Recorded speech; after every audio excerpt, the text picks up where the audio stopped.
मन हेच जे आहे माणसाच्या शरीरातलं सर्वात महत्वाचं इंद्रिय आहे. मनशक्ती आणि इंद्रिय आहे. हे जे मन आहे या संपूर्ण शरीराचं संचलन करीत असतं ते मन. आणि या मनाच्या दृष्टिकोनातून तुकोबारा म्हणतात की हे माझं जे मन आहे ते लाचावलेलं आहे, तुझ्या जवळ तद्रूप झालेलं आहे. हीच भूमिका सांगत असताना परमार्थ क्षेत्रामध्ये आपल्या संतांनी केवळ आणि केवळ प्रभूच्या ठिकाणी मन प्राप्त करून घेतलं. हा मन जे आहे परमात्म्याजवळ मागणी करत असताना संतांनी एकच मागणी केली का देवा काही नाही, फक्त माझं मन, माझं चित्त, हे माझी बुद्धी आहे, ही सर्वस्व तुझ्या ठिकाणी समर्पित व्हावी अशा प्रकारची मला अपेक्षा आहे. पण या विषयावर आपल्याला खूप काही संतांची वागणूक पाहायला मिळते. माझे चित्त तुझे पाया, मिठी पडली पंढरराय, किंवा माझ्या मना लागो छंद. अशा रीतीने या मनाच्या ठिकाणचा भाव हा माझ्या परमात्म स्वरूपाने व्हावा अशा संतांची ही भूमिका या ठिकाणी सांगायची वाटते.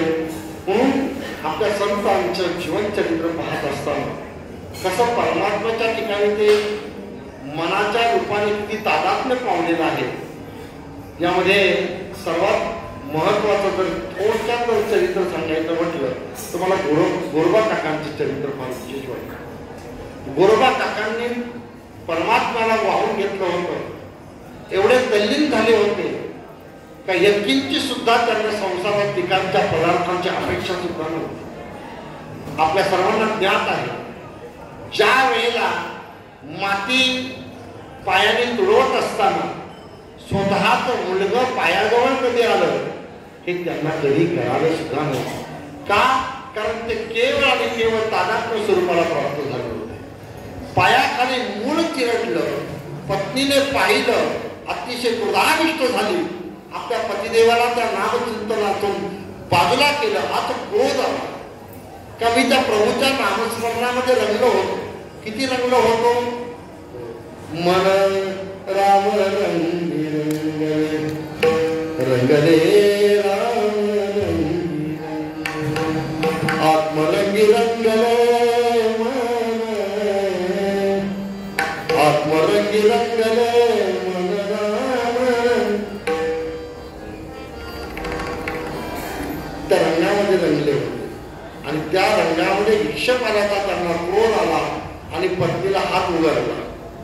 त्याच वेळेला पत्नीने सांगितलं खबरदार माझ्या अंगाला जर स्पर्श कराल तर पांडुरंगाची शपथ येते. पांडुरंगाच्या माझ्या पांडुरंगाची शपथ घातली. हे जसं त्या ठिकाणी गोरोबा काकाने ऐकलं तेव्हा त्याच क्षणी निर्धार केला का ज्या स्पर्श करण्याबद्दल पांडुरंगाची शपथ मला घातली आता इथून पुढे तुला स्पर्श करायचा नाही. पत्नीला एक लेकरू होतं ते पण मेलं. प्रश्न पडला तिला की आता इथून पुढचा संसार कसा करायचा. पती तर आपल्याला स्पर्श करणार नाही ईश्वभर हे तिला माहिती होतं. ती आपल्या वडिलांकडे गेली, वडिलांना झालेली घटना सांगितली आणि मग वडिलांनी विचार केला आपली धाकटी मुलगी आहे ती आपण गोरोबांना देऊन टाकू.